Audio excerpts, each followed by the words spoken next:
जय श्री कृष्णा। आज मैं आपको बृहस्पतिवार के व्रत की विधि और बृहस्पतिवार के व्रत की कथा सुनाने जा रही हूँ। वो इस प्रकार है। बृहस्पतिवार के व्रत की विधि। बृहस्पतिवार के दिन जो भी स्त्री पुरुष व्रत करे उसको चाहिए वह दिन में एक ही समय भोजन करे, क्योंकि इस दिन बृहस्पति भगवान का पूजन होता है। भोजन पीले चने दाल आदि का खाए, परंतु नमक नहीं खाए, और पीले ही वस्त्र पहने। भोजन में पीले ही फलों का प्रयोग करे। पीले चंदन से पूजन करे। पूजन के बाद प्रेम पूर्वक गुरु महाराज की कथा सुननी चाहिए। इस व्रत को करने से मन की सभी इच्छाएं पूरी होती है और बृहस्पति महाराज प्रसन्न होते हैं। धन, विद्या, पुत्र तथा मनवांचित फलों की प्राप्ति होती है। परिवार में सुख और शांति रहती है। इसीलिए ये व्रत सर्वश्रेष्ठ अति फलदायक सब स्त्री और पुरुष के लिए है। इस व्रत में केले का पूजन करना चाहिए। कथा और पूजन के समय मन, क्रम, वचन से शुद्ध होकर जो इच्छा हो बृहस्पति देव से प्रार्थना करनी चाहिए। उसकी इच्छाओं को बृहस्पति देव अवश्य ही पूर्ण करते हैं, ऐसा मन में दृढ़ विश्वास रखना चाहिए। बृहस्पतिवार की व्रत कथा। एक समय की बात है, भारतवर्ष में एक राजा राज्य करता था। वह बड़ा ही प्रतापी और दानी था। वह नित्य प्रति मंदिर में दर्शन करने जाता था और ब्राह्मण और गुरु की सेवा किया करता था। उसके दरवाजे से कोई निराश होकर नहीं लौटता था, तथा वह प्रत्येक गुरुवार को व्रत रखता और पूजन करता था। हर एक दिन गरीबों की सहायता करता था, परंतु ये सब बातें उसकी रानी को अच्छी नहीं लगती थी। वह न ही व्रत करती थी, न ही किसी को एक पैसा दान देती थी, तथा राज्य से भी ऐसा करने को मना किया करती थी। एक समय की बात है, राजा तो शिकार खेलने वन को गए हुए थे। घर पर रानी और दासी थी। उस समय गुरु बृहस्पति देव एक साधु का रूप धारण कर राजा के दरवाजे भिक्षा मांगने गए। रानी से भिक्षा मांगी तो वह कहने लगी, हे साधु महाराज, मैं इस दान पुण्य से तंग आ चुकी हूँ। मेरे से तो घर का कार्य ही नहीं समाप्त होता। इस कार्य के लिए मेरे पति देव बहुत है। अब आप इस प्रकार कृपा करें कि यह सब धन नष्ट हो जाए और मैं आराम से रह सकूं। साधु बोले, हे देवी, तुम तो बड़ी ही विचित्र हो। संतान और धन से कोई दुखी नहीं होता, इसको सभी चाहते हैं। पापी भी पुत्र और धन की इच्छा करता है। अगर आपके पास धन अधिक है तो भूखे मनुष्यों को भोजन करवाओ, प्याऊ लगवाओ, ब्राह्मणों को दान दो, धर्मशाला बनवाओ, कुआं, तालाब, बावड़ी, बाग, बगीचा आदि के निर्माण करवाओ, तथा निर्धन मनुष्य की कुंवारी कन्याओं का विवाह कराओ और अनेक यज्ञ आदि धर्म करो। इस प्रकार के कर्मों से आपके कुल का तथा आपका नाम परलोक में सार्थक होगा एवं स्वर्ग की प्राप्ति होगी। मगर वह रानी इन सब बातों से खुश न हुई। वह बोली, हे साधु महाराज, मुझे ऐसे धन की आवश्यकता नहीं जिसको और मनुष्य को मैं दान दूं, तथा जिसको रखने और संभालने में मेरा सारा समय बर्बाद हो जाए। साधु ने कहा, हे देवी, तुम्हारी ऐसी इच्छा है तो ऐसा ही होगा। मैं तुम्हें बताता हूँ, वैसा ही करना। बृहस्पतिवार के दिन घर को गोबर से लीपना, अपने केशों को धोना, केशों को धोते समय स्नान करना, राजा से कहना वह हजामत करवाए, मांस मदिरा खाना, कपड़ा धोबी के यहाँ धुलवाने को डालना। इस प्रकार 7 बृहस्पतिवार करने से तुम्हारा सब धन नष्ट हो जाएगा। ये कहकर साधु महाराज वहाँ से अंतर्ध्यान हो गए। रानी ने साधु के कहे अनुसार वैसा ही किया। 3 बृहस्पतिवार ही बीते थे कि उसका समस्त धन संपत्ति नष्ट हो गया और भोजन के लिए दोनों परिवार तरसने लगे तथा सांसारिक भोगों से दुखी रहने लगे। तब वह राजा रानी से कहने लगा, रानी, तुम यहाँ पर रहो, मैं दूसरे देश को जाऊँ, क्योंकि यहाँ पर मुझे सभी मनुष्य जानते हैं, इसीलिए मैं कोई कार्य नहीं कर सकता। देश चोरी परदेश भीख बराबर होता है। ऐसा कहकर राजा परदेश चला गया। वहाँ जंगल में जाता और लकड़ी काट कर लाता और शहर में बेचता। इस तरह जीवन व्यतीत करने लगा। इधर राजा के घर रानी और दासी दुखी रहने लगी। किसी दिन भोजन मिलता और किसी दिन जल पीकर ही रह जाती। एक समय रानी और दासी को 7 दिन बिना भोजन करे हो गए। तो रानी ने अपनी दासी से कहा, हे दासी, यहाँ पास ही के नगर में मेरी बहन रहती है, वह बड़ी धनवान है। तू उसके पास जा और 5 सेर बेजर मांग कर ले आ, जिससे कि कुछ समय के लिए गुजारा हो जाएगा। इस प्रकार रानी की आज्ञा मानकर दासी रानी की बहन के पास गई तो रानी की बहन उस समय पूजन कर रही थी, क्योंकि उस दिन बृहस्पतिवार का दिन था। जब दासी ने रानी की बहन को देखा, उससे बोली, हे रानी, मुझे तुम्हारी बहन ने भेजा है, मेरे लिए 5 सेर बेजड़ दे दो। इस प्रकार दासी ने अनेक बार कहा, परंतु रानी ने कुछ उत्तर नहीं दिया, क्योंकि उस समय बृहस्पतिवार की व्रत कथा सुन रही थी। इस प्रकार जब दासी को किसी प्रकार का उत्तर नहीं मिला तो वह बहुत दुखी हुई और क्रोध भी आया, और लौटकर अपने गांव आ रानी के पास आकर बोली, हे रानी, आपकी बहन बहुत ही धनी स्त्री है, वह छोटे लोगों से बात नहीं करती है। क्योंकि मैंने उनसे कहा तो उन्होंने मुझे कोई उत्तर नहीं दिया, मैं वापस चली आई। रानी बोली, हे दासी, इसमें किसी का दोष नहीं। जब बुरे दिन आते हैं तब कोई सहारा नहीं देता, अच्छे बुरे का विपत्ति काल में ही पता पड़ता है। जो ईश्वर की इच्छा होगी वही होगा, वह सब हमारे भाग्य का दोष है। इधर उस रानी ने देखा कि मेरी बहन की दासी आई थी, परंतु मैं उससे नहीं बोली, इससे वह बहुत दुखी हुई होगी। यह सोच कथा को सुन और विष्णु भगवान का पूजन समाप्त कर वह रानी अपनी बहन के घर चल दी और जाकर अपनी बहन से कहने लगी, हे बहन, मैं बृहस्पतिवार का व्रत कर रही थी, तुम्हारी दासी गई, परंतु जब तक कथा होती है न उठते हैं न बोलते हैं, इसीलिए मैं न बोली। कहो दासी, क्यों गई थी? रानी बोली, बहन, हमारे अनाज नहीं था, वैसे तुमसे कोई बात छिपी नहीं है, इस कारण मैंने दासी को तुम्हारे पास 5 सेर बेजड़ लेने को भेजा था। रानी बोली, बहन देखो, बृहस्पति भगवान सबकी मनोकामना पूर्ण करते हैं, शायद तुम्हारे घर के अंदर अनाज रखा हो। इस प्रकार का वचन जब रानी ने सुना तो घर के अंदर गई और वहाँ उसे एक घड़ा बेजर का भरा मिला। तब रानी और बांदी बहुत दुखी हुई। दासी ने कहने लगी, हे रानी देखो, वैसे हमको जब नहीं मिलता था तो हम रोज ही व्रत करते हैं, अगर इनसे व्रत की विधि और कथा पूछ ली जाए तब हम भी किया करेंगे। तब उस रानी ने अपनी बहन से पूछा। बहन ने कहा, हे बहन, बृहस्पतिवार के व्रत में चने की दाल और मुनक्का से विष्णु भगवान का केले की जड़ में पूजन करो, दीपक जलाओ और पीला भोजन करो तथा कहानी सुनो। इस प्रकार करने से गुरु भगवान प्रसन्न होते हैं, अन्न पुत्र धन देते हैं, मनोकामना पूर्ण करते हैं। इस प्रकार रानी और दासी दोनों ने निश्चय किया कि बृहस्पति भगवान का पूजन जरूर करेंगे। 7 रोज बाद जब बृहस्पतिवार आया तो दोनों ने व्रत रखा और गुड़साल में जाकर चना गुड़ बीन कर लाई, उसकी दाल से केले की जड़ का तथा विष्णु भगवान का पूजन किया। अब पीला भोजन कहाँ से आवे? बेचारी बड़ी दुखी हुई, परंतु उन्होंने व्रत किया था, इस कारण गुरु भगवान प्रसन्न थे और 2 थालों में सुंदर पीला भोजन लेकर आए और दासी को देकर बोले, हे दासी, यह तुम्हारे और रानी के लिए भोजन है, तुम दोनों करना। दासी भोजन पाकर बड़ी ही प्रसन्न हुई और रानी से बोली, चलो रानी, भोजन कर लो। रानी को इस विषय में कुछ भी पता नहीं था, इसीलिए वह दासी से बोली, तू ही भोजन कर, क्योंकि तू ही हमारी व्यर्थ में हंसी उड़ाती है।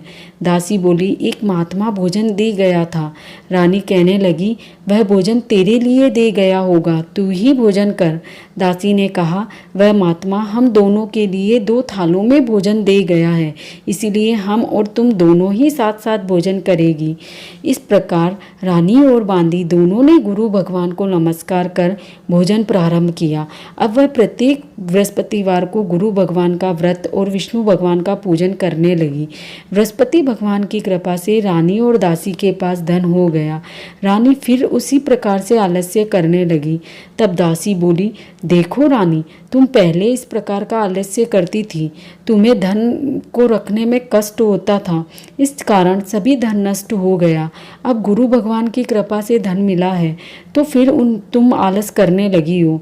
बड़ी मुसीबतों के बाद हमें ये धन प्राप्त हुआ है, इसीलिए हमें दान पुण्य करना चाहिए, भूखे मनुष्यों को भोजन करवाना चाहिए, प्याऊ लगवाना चाहिए, ब्राह्मणों को दान देना चाहिए, कुआं तालाब बावड़ी आदि का निर्माण करना चाहिए, मंदिर और पाठशालाएं बनवा कर दान देना चाहिए, कुंवारी कन्याओं का विवाह करवाना चाहिए, धन को शुभ कार्यों में खर्च करना चाहिए, जिससे तुम्हारा कुल का यश बढ़ेगा और स्वर्ग की प्राप्ति होगी और पितृ प्रसन्न होंगे। तब रानी ने इसी प्रकार के कर्म करने प्रारंभ किए तो काफ़ी यश फैलने लगा। एक दिन रानी और दासी विचार करने लगी, न जाने राजा किस दशा में होंगे, उसकी कोई खोज खबर नहीं है। गुरु भगवान से उन्होंने प्रार्थना की और भगवान ने रात्रि में राजा को स्वप्न में कहा, हे राजा, उठ, तेरी रानी तुझको याद करती है, अपने देश को चला जा। राजा प्रातःकाल उठा और विचार करने लगा, स्त्री जाति खाने और पहनने की ही साथी होती है, पर भगवान की आज्ञा मानकर वह अपने नगर के लिए चलने को तैयार हुआ। इससे पूर्व राजा जब परदेश चला गया था तो परदेश में दुखी रहने लगा। प्रतिदिन जंगल में से लकड़ी बीन कर लाता और उन्हें शहर में जाकर बेच देता और अपने दुखी जीवन को बड़ी कठिनता से व्यतीत करता था। एक दिन राजा दुखी हो अपनी पुरानी बातों को याद करके रोने लगा। तब उस जंगल में बृहस्पति देव एक साधु का रूप धारण कर आए और राजा के पास आकर बोले, हे लकड़ारे, तुम इस सुनसान जंगल में किस चिंता में बैठे हो, मुझको बतलाओ। यह सुनकर राजा के नेत्रों में जल भरकर आ गया और साधु को वंदना कर बोला, हे प्रभु, आप सब कुछ जानते हो। इतना कहकर साधु को अपनी संपूर्ण कहानी सुना दी। महात्मा दयालु होते हैं। वे राजा से बोले, हे राजा, तुम्हारी स्त्री ने बृहस्पति देव का अपराध किया था, जिस कारण तुम्हारी ये दशा हुई। अब तुम किसी प्रकार की चिंता मत करो, भगवान तुम्हें पहले से भी अधिक धन देगा। देखो, तुम्हारी स्त्री ने बृहस्पतिवार का व्रत प्रारंभ कर दिया है और तुम मेरा कहा मानकर बृहस्पतिवार को व्रत करके चने की दाल और गुड़ को जल के लोटे में डालकर केले का पूजन करो, फिर कथा कहो और सुनो। भगवान तुम्हारी सब मनोकामना पूर्ण करेंगे। साधु को प्रसन्न देखकर राजा बोला, हे प्रभु, मुझे लकड़ी बेचकर इतना पैसा नहीं मिलता जिससे मैं भोजन के उपरांत कुछ बचा सकूं। मैंने रात्रि में ही अपनी रानी को व्याकुल देखा है। मेरे पास कुछ भी नहीं है जिससे मैं उसकी खोज खबर मंगा सकूं। फिर मैं कौन सी कहानी कहूँ, मुझको कुछ भी मालूम नहीं। साधु ने कहा, हे राजा, तुम किसी प्रकार की चिंता मत करो। बृहस्पतिवार के दिन तुम रोजाना की तरह लकड़ियाँ लेकर शहर को जाओ और तुमको रोज से दुगना धन प्राप्त होगा, जिससे तुम भली भांति भोजन कर लोगे और बृहस्पति भगवान की पूजा का सामान भी आ जाएगा। बृहस्पतिवार की कहानी निम्न प्रकार से है। बृहस्पति देव की कहानी। प्राचीन काल में एक ब्राह्मण था। वह बहुत ही निर्धन था। उसके कोई भी संतान नहीं थी। उसकी स्त्री बहुत मलिनता के साथ रहती थी। वह न स्नान करती थी, न ही किसी देवता का पूजन करती। प्रातःकाल उठते ही सर्वप्रथम भोजन करती, बाद में कोई अन्य कार्य करती थी। इससे ब्राह्मण देवता बड़े दुखी थे। बेचारे बहुत कुछ कहते थे, किंतु उसका कोई परिणाम न निकला। भगवान की कृपा से ब्राह्मण की स्त्री के कन्या रूपी रत्न पैदा हुआ और वह कन्या अपने पिता के घर में बड़ी होने लगी। वह बालिका प्रातःकाल स्नान करके विष्णु भगवान का जाप करने लगी, बृहस्पतिवार का व्रत करने लगी। अपने पूजा पाठ को समाप्त करके स्कूल जाती तो अपनी मुट्ठी में जौ भरकर ले जाती और पाठशाला में जाने के मार्ग में डालती जाती। वही जो स्वर्ण के हो जाते तो लौटते समय उनको बीन कर घर ले आती थी। एक दिन वह बालिका सूप में उन सोने के जौ को फटक रही थी। उसकी माँ ने देख लिया और कहा, हे बेटी, सोने के जौ फटकने के लिए सोने का सूप होना चाहिए। दूसरे दिन गुरुवार था।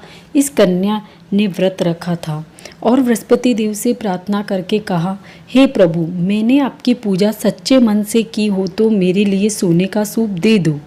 बृहस्पति देव ने उसकी प्रार्थना स्वीकार कर ली। रोजाना की तरह वह कन्या जौ फैलाती हुई जाने लगी और वह लौटकर जो बीन रही थी तो बृहस्पति देव की कृपा से सोने का सूप मिला।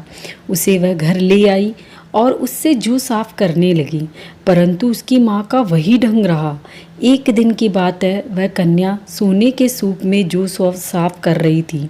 उस समय उस शहर का राजपुत्र वहाँ होकर निकला। उस कन्या के रूप और कार्य को देखकर वह मोहित हो गया तथा अपने घर आकर भोजन और जल त्याग कर उदास होकर लेट गया। राजा को जब इस बात का पता लगा तो वह अपने प्रधानमंत्रियों के साथ अपने पुत्र के पास गए और बोले, हे बेटा, तुम्हें किस बात का कष्ट है? किसी ने तुम्हारा अपमान किया है अथवा कोई और कारण है? सो कहो, मैं वही कार्य करूँगा जिससे तुम्हें प्रसन्नता होगी। अपने पिता की राजकुमार ने बातें सुनी तो वह बोला, मुझे आपकी कृपा से किसी बात का दुख नहीं है।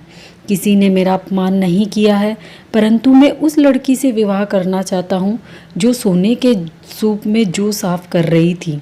यह सुनकर राजा बड़े आश्चर्यचकित हुए और बोले, हे बेटा, इस तरह की कन्या का पता तुम ही लगाओ, मैं उसके साथ तुम्हारा विवाह अवश्य ही कर दूंगा। राजकुमार ने उस लड़की के घर का पता बतलाया। मंत्री उस लड़की के घर गए और ब्राह्मण की कन्या का विवाह राजकुमार के साथ संपन्न हो गया। कन्या के घर से जाते ही पहले की भांति उस ब्राह्मण देवता के घर में गरीबी का निवास हो गया। अब भोजन के लिए भी अन्न बड़ी मुश्किल से मिलता था। एक दिन दुखी होकर ब्राह्मण देवता अपनी पुत्री के पास गए। बेटी ने पिता की दुखी अवस्था को देखा और अपनी माँ का समाचार बताया। तब ब्राह्मण ने सभी हाल कहा। कन्या ने बहुत सा धन देकर अपने पिता को वहां से विदा कर दिया। इस तरह ब्राह्मण का कुछ समय सुखपूर्वक व्यतीत हुआ। कुछ दिन बाद फिर वही हाल हो गया। ब्राह्मण फिर अपनी कन्या के यहाँ गया और सभी हाल कहा तो लड़की बोली, हे पिताजी, आप माताजी को यहाँ लेवा लाओ, मैं उसे विधि बता दूंगी जिससे कि गरीबी दूर हो जाएगी। वह ब्राह्मण देवता अपनी स्त्री को साथ लेकर पहुँचे तो पुत्री ने अपनी माँ को समझाने लगी, हे माँ, तुम प्रातःकाल उठकर प्रथम स्नान आदि करके विष्णु भगवान का जप करो और उनका पूजन करो तो सब दरिद्रता दूर हो जाएगी।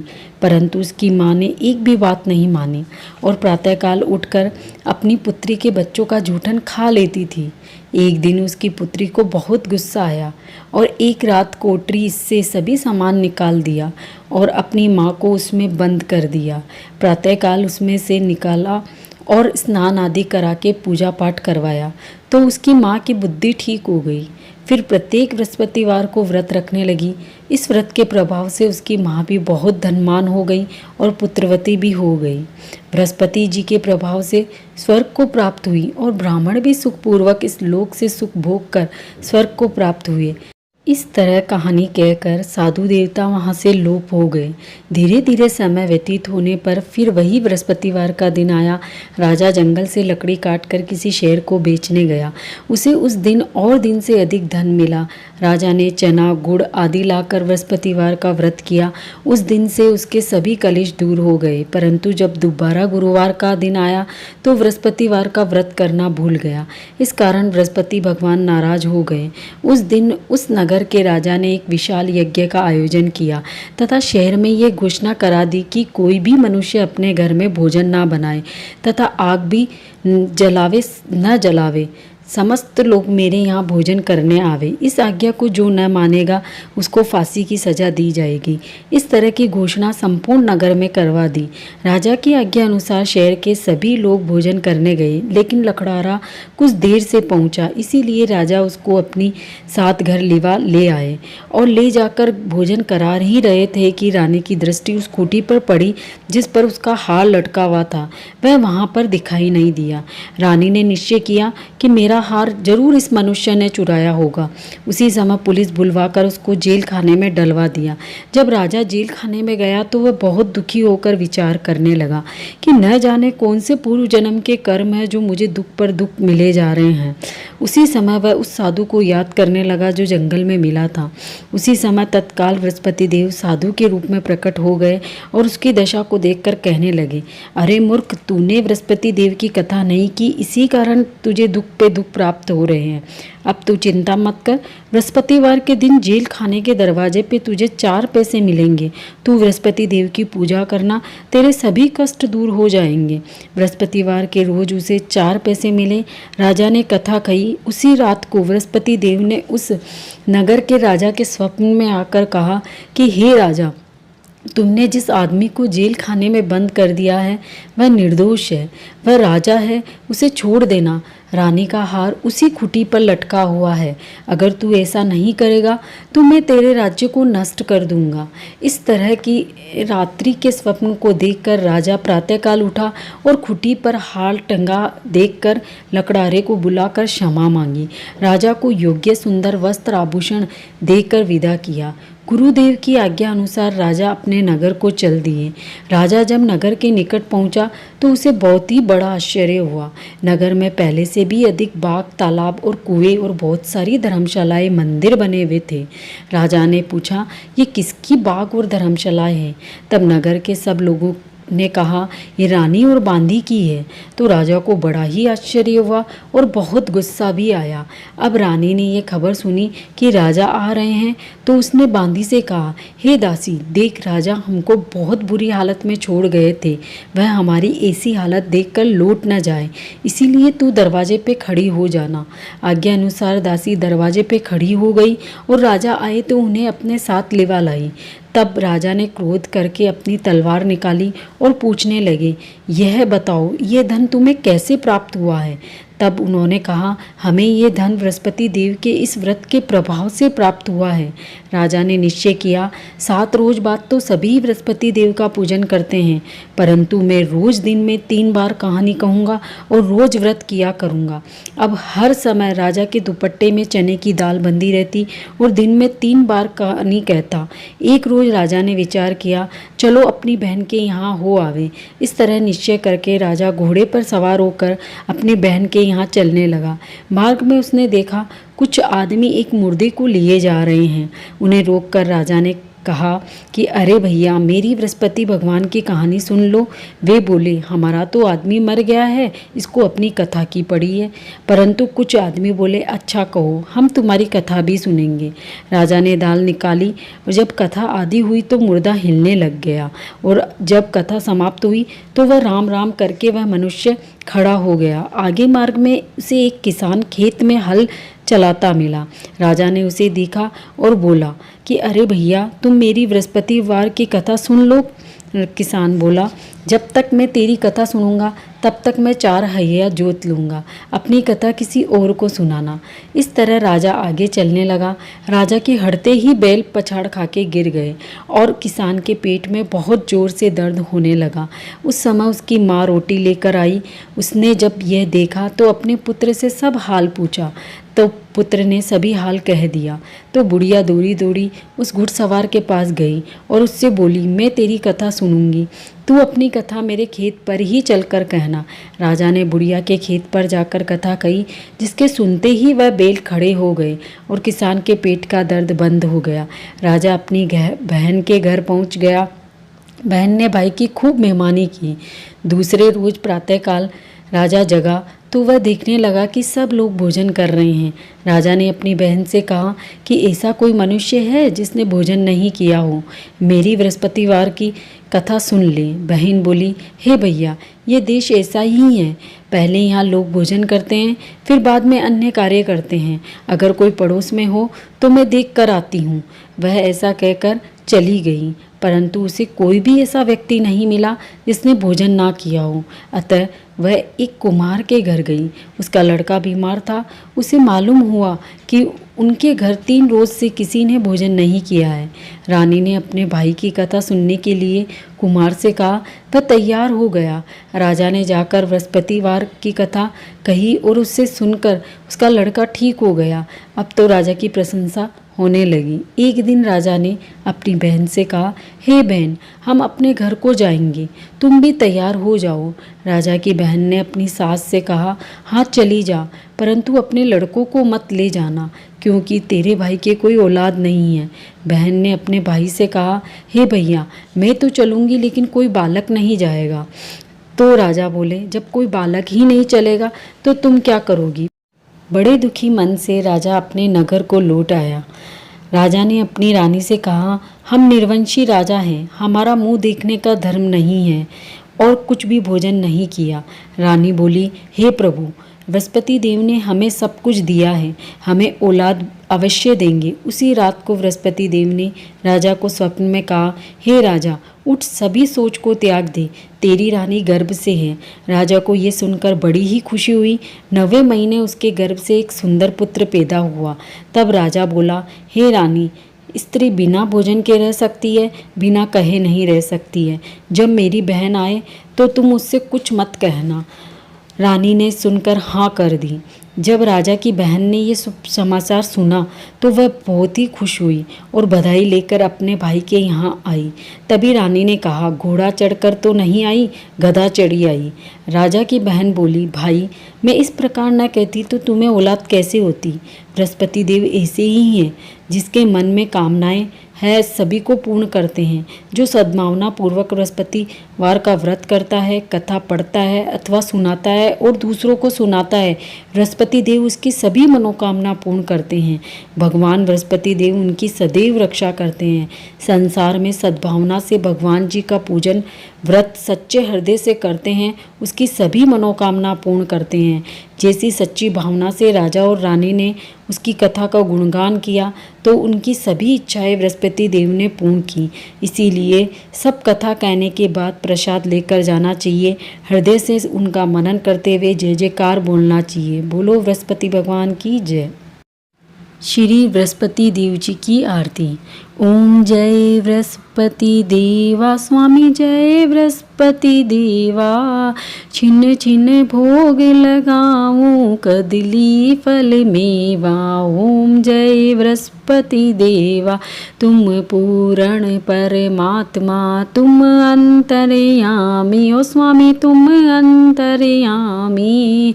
जगत पिता जगदीश्वर, जगत पिता ईश्वर, तुम सबके स्वामी। ओम जय बृहस्पति देवा, चरणामृत निज निर्मल, सब पातक हरिता। ओ स्वामी सब पातक हरिता। सकल मनोरथ दायक, सकल मनोरथ दायक, कृपा करो भरता। ओम जय बृहस्पति देवा, तन मन धन अर्पण कर, जो जन शरण पड़े। स्वामी जो जन शरण पड़े, प्रभु प्रकट तब होकर, प्रभु प्रकट तब होकर, आकर द्वार खड़े। ओम जय बृहस्पति देवा, दीन दयाल दयानिधि, भक्तन हितकारी। ओ स्वामी भक्तन हितकारी। पाप दोष सब हरिता, पाप दोष सब हरिता, भवबंधन हारी। ओम जय बृहस्पति देवा, सकल मनोरथ दायक, सब संशय तारी। ओ स्वामी सब संशय तारी। विषय विकार मिटाओ, विषय विकार मिटाओ, संतन सुखकारी। ओम जय बृहस्पति देवा।